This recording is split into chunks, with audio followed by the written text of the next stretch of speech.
బొబ్బట్ల గురించి చేసుకున్న ఎంఓయూ ఇది నేను బొబ్బట్లకు ఎంజోలు చేసుకుంటారు రావులే కాదు. బొబ్బట్లు ఏ స్వీట్ షాప్ లో పోయినా దొరుకుతాయి కదా, బొబ్బట్లకు మళ్ళీ ఎంజోలు చేసుకోవాలంట. ఇటాటి అవులే చేశారని ఆయన నాశనం. ఇంకోటి కూడా ఉంది, పచ్చళ్ళు అప్పడాలు.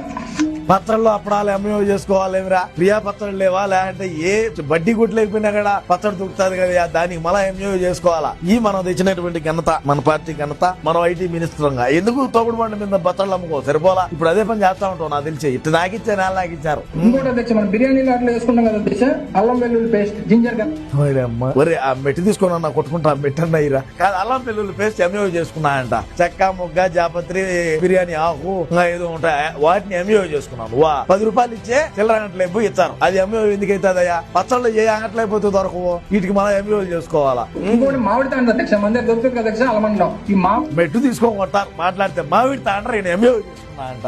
అసెంబ్లీలో చెప్తాడు. చెప్పండి.